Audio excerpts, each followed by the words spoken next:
皆さん、おはようございます。 좋아요, 미나상. 자, 우리 지난 시간에 이제 일본 집에 대해서 배웠죠, 그죠, 선생님? そうですね。 네, 그래서 오늘은요, 다시 가족으로 돌아왔습니다. 그래서 가족이 몇 명인지를 아셨으면 형제나 뭐 자매에 대해서 물어보겠죠. 그래서 혹시 형제 있으세요? 라고 물어보는 질문을 일단 배워보죠. 어떻게 하죠? 兄弟はいるんですか? 네, 키오다이와 이룬데스까? 라고 해서 형제 있으십니까?인데 형제라고 하면 뭐 자매까지 다 포함해서 그냥 통틀어 얘기한다고 생각하시면 되세요. 꼭 뭐 자매라고 하면 시마이라는 게 있지만 시마이와 이룬데스까는 거의 물어보지 않죠. 확실하지 않으면, 그죠? ね、聞く場合は少ないと思いますね。 네, 거의 묻는 정도가 아주 적다고 합니다. 그럴 때는 일반적으로 그냥 키오다이와 우리도 그렇죠. 형제 있으세요? 이렇게 물어보니까 키오다이와 이룬데스까 기억해 두시고요. 또는 뭐 형제 있습니까? 라고도 하지만 몇 명 형제세요? 이렇게도 물어볼 수 있죠. 어떻게 하세요? ね、何人兄弟ですか? 네. 앞에서 난닝 가족 데스까랑 똑같은 형태라고 생각하시면 됩니다. 난닝 키오다이 데스까 이렇게 물어볼 수 있고요. 또는 형제는 몇 명이냐도 되겠죠. 兄弟は何人ですか? 네. 이거는 뭐 이런 말하기 뭐하냐 둘러치나 몇이나 비슷합니다. 이렇게 물어보셔도 되고 코가족과 하듯이 이것도 짧게 그냥 そうですね。ご兄弟は? 네. 고키오다이와 고 붙여주시는 거는 상대방이기 때문에 존경의 뜻으로 붙인다. 기억해 두시면 되겠습니다. 요즘엔 진짜 뭐 핵가족화가 되고 있어서 그죠? 아이들이 별로 없긴 하지만 뭐 이런 걸 물어볼 수도 있으니까 기억해 두시고요. 오늘 이제 형제 자매 대답하는 거에 대해서 알아보죠. 어렵지 않습니다. 얘도. 자, 쿄다이와 이룬데스까라고 하면 있으면 당연히 네, 남동생이 있어요, 형이 있어요 이렇게만 대답하면 되겠죠. 어떻게 할까요? はい、弟がいます。 그렇죠. 오또오또가 이만 우리 앞에서 배우셨잖아요. 오또오또라고 하는 건 본인의 남자, 나이가 어린 남동생을 가리킵니다. 남자 형제를 가리키죠. 근데 뭐 여기서 여동생이 있다라고 하면은 はい、妹がいます。 그렇죠. 이모오또라고 바꾸시면 되시고요. 형이 있으면은 はい、兄がいます。 네, 이런 식으로 바꿔주시면 됩니다. 어렵지 않죠. 선생님을 너무 훈련시키는 것 같으니까 이 정도까지만 하죠. 그렇죠? 여러분 충분히 그 정도는 하실 수 있을 것 같고요. 한 명, 두 명은 살짝 히토리, 후따리만 넣어주시면 됩니다. 그래서 뭐 두 명이면 오또오또, 후따리 데스. 한 명이면 뭐 이모또, 히토리 데스. 이렇게 하시면 될 것 같아요. 어렵지 않을 것 같네요. 그렇죠?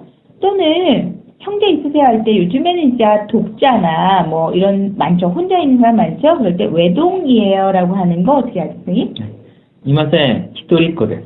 네, 히토리꺼.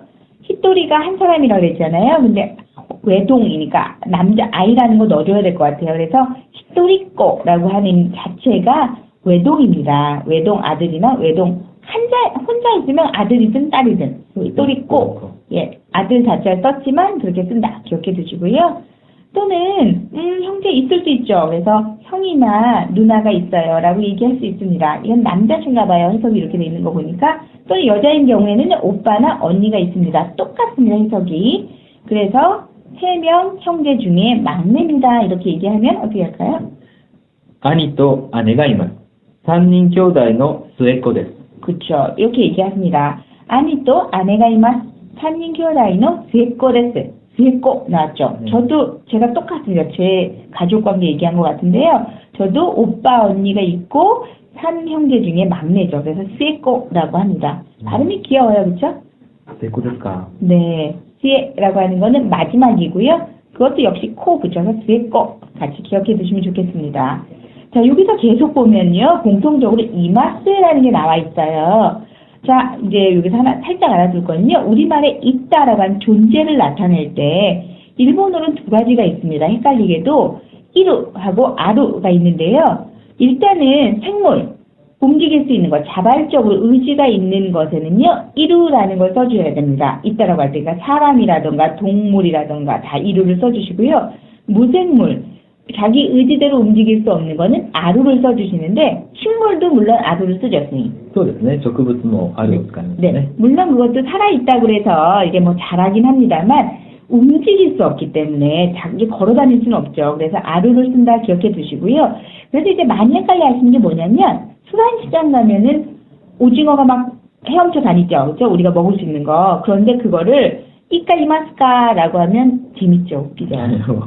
面白いですね。そう言われたら。 그렇죠. 일본인들이 들으면 웃겨요. 우리는 배우는 사람 입장에서는 그게 왜 사람 움직이는데 이루를 안 쓰지 하지만 포획이라서 그 물고기는 자기 자체로 막 헤엄쳐 돌아다닐 수 없죠. 어디가 팔려가는 거기 때문에 그건 무생물이라기보다는 어떻게 상품으로 보기 때문에요. 아루라고 표현을 하셔야 돼요. 그래서 이까 아리마스카라고 쓰고요. 그 외에 뭐 여러 가지가 있을 텐데 또 뭐가 있을까요, 선생님? クイズ、じゃあ、お化けはどうでしょ 오바케 이루ですね. う。そうで 그죠? すね。 네네. 오바케는 도깨비입니다. 근데 도깨비도 당연히 상상 속의 인물이긴 합니다만 움직일 수 있죠. 그러니까 이루 써야 되죠? そうですね。では、死体はどうですか、死体。 시체요? 死体 자, 시체는 아루 ですね. そうですね。あれ 네. ですね。 똑똑하죠? すごいですね。 네, 저는 물론 알고 있었는데 시체는 움직일 수 없죠. 그러니까 우리가 어쨌든 사람이긴 하지만 사람이든 동물이 죽었기 때문에 신다까라고 했잖아요. そうですね。 예, 죽었으니까 아루를 쓰셔야 됩니다.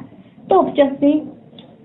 ちょっと思い浮かばないですね。 지금 딱 떠오르지는 없는데 그 정도만 아시면 될 것 네, 같아요. 기본적으로. 그래서 네, 그래서 우리가 그냥 딱 개념을 생각하실 때는요, 자발적으로 움직일 수 있고 생물인 경우 살아있는 것, 동물이나 사람은 이루. 그 외에 움직일 수 없고요. 움직일 수 있다고 해, 살아있다고 해도 자발적으로 어딘가 이렇게 갈 수 없는 거는요, 포획되어 있는 것들은 아루를 쓴다 기억해 두시면 되고요. 수족관에서 보이는 건 그래도 우리가 수족관에 잡혀 있긴 합니다만 막 떠다니죠. 그러니까 걔는 이루 되잖아요. そうですね。いいです。 그렇죠. 그럴 때는 이루 쓰시면 됩니다. 예, 팔려가는 게 아니니까 걔들은. 자, 이 정도면 뭐 충분히 구별이 되셨을 줄 알고 또 하나 많이 틀리는 게 있죠, 선생님. 이루가 있다라고 하는 게 없다가 되면 이루의 부정형은 어떻게 되죠? いない。 그렇죠. 자꾸 있다니까 없다라고 해서 나이만 쓰시는데 사람이라던가 동물이 없는 경우는 이나이라고 쓰셔서 아까 보시면 쿄다이와 이룬데스까라 할 때 이마생이라고 대답을 했습니다. 그게 이나이 데스랑 똑같은 말이죠. 그래서 꼭 이나이라고 하셔야 되고요. 아루는 없다죠. 네. 죄송해요. 아루는 있다죠. 근데 그걸 없다라고 하면 ない。 그냥 나입니다. 그렇죠? 그래서 예를 들어서 오카네 아리마스까라고 했을 때 ない。 그렇죠. 오카네 나이 이렇게 얘기하시면 되고요. 뭐 예를 들어서 제가 선생님한테 이모토 사니마스까라고 하면 いない。 네, 이나이라고 하셔야 됩니다. 이 정도면 이해되셨을 것 같아요. 그죠? そうですね。 네, 죽은댔어요. 네. そうです。 그래도 모르겠다. 저희 홈피에서 질문하시기 바랍니다. 그럼 우리 선생님이 열심히 대답해 주실 거죠? もちろんですね。 네네, 물론 대답해 주신다고 합니다. 자, 우리 다시 본문으로 가서요. 형제 있으세요? 라고 질문이 오면 나는 삼형제 중에서 가운데일 수 있죠. 중간일 수 있어요. 그러면 중간이라는 단어 어떻게 하는지 좀 들어보죠. 私は三人兄弟の真ん中です。 네, 만나까 가운데 낀 거죠, 그렇죠? 근데 이거 형제 말고도 만나까라는 거 다른 것도 쓸 수 있죠, 선생님. そうですね。 네, 뭐 어떤 책이나 책 가운데 있는 거 얘기할 때도 뭐 고노혼또 고노는 만나까냐로 뭐 이렇게 얘기할 수 そうで 있죠. すね、真ん中。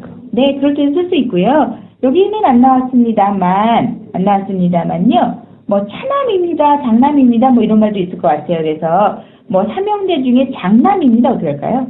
長男、 네, 쭈난이라고 쓰고요. 또는 차남은 次男、 진남 이렇게 얘기할 수 있을 것 같아요. 그죠? 만나가 아니고 그냥 둘 있는데 장남이나 아니면 차남 이렇게 얘기할 수도 있고요. 여자인 경우에는 장녀 어떻게 할까요? 長女、 조라고 읽으시면 됩니다. 그 다음에 차녀는 次女。 지조. ですね。 네, 지조. 예, 지조가 있다란 말이 있거든요, 한국말에. あ、そうですか。 네, 와카리마스까? わかりません。 지조가 있다는 것 좀 여자가 절개가 있고 어떤 심지가 굳은 あ 이런 느낌. 怖いですね。 고맙구나 고맙구나, 네, 이랬어? 좋은 의미세요. 아, 예를 그래요? 들어서 한 남자만 이렇게 뭐 오매불망 기다리거나 표현이 잘 되는지 모르겠는데 약간 그럴 때 지조 있다라고 하고요. 자기 고집이 있는데 좋은 의미로 있는 거.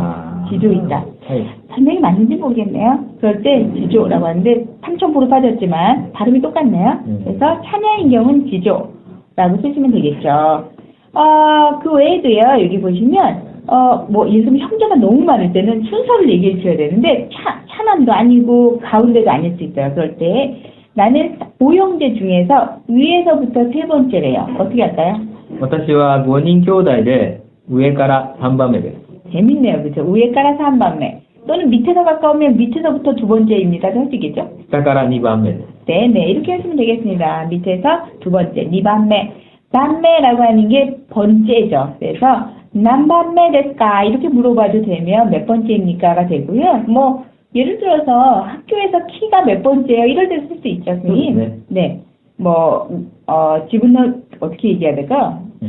背は前から何番目ですか? 그죠, 맞아요. 마에까라. 네, 갑자기 생각이 안 나가지고. 마에까라 남반메 데스까? 그러면, 새는 키고요. 새가 앞에서부터 몇 번째냐? 그러면 이치반메 데스, 그러면 첫 번째라는 얘기. 이렇게 쓰시면 되겠습니다. 더불어서. 그래서 형제 많으시면 뭐 번째를 얘기해 주셔도 되겠죠. 그렇죠? 네. 자, 센세이와 교다이 이름 됐을까? 私は兄が一人、 네, いるんですね。 네, 이건 퀴즈입니다. 퀴즈. 아니라고 하는 거 배우셨으니까 선생님의 형제는 누구일까요? 이거 퀴즈로 홈피에 올려주십시오. 네. 선물은 맞죠. 없죠? ちょっと考えて。 네, 생각해 보신다고 하네요. 자, 이렇게 쓰시면 될 것 같습니다. 뭐 어려운 단어는 없을 것 같아요. 그래서 독자는 히토리코, 막내는 스에코, 그 다음에 장남은 長男、 초남, 차남은 次男、 지남, 그 다음에 장녀는 長女、 초조, 차녀는 次女。 지조. 이 정도면 될 것 같습니다. 그렇죠? そうですね。 네. 자, 이 정도 기억해 두시고요. 본인의 형제도 한번 대답해 보시면 좋을 것 같아요. 그래서 살짝 우리 선생님의 질문으로 끝맺음을 하겠습니다. 저희는 여기서 물러가겠습니다. 바이바이. はい、さよなら。皆さんは兄弟は何人いるんですか？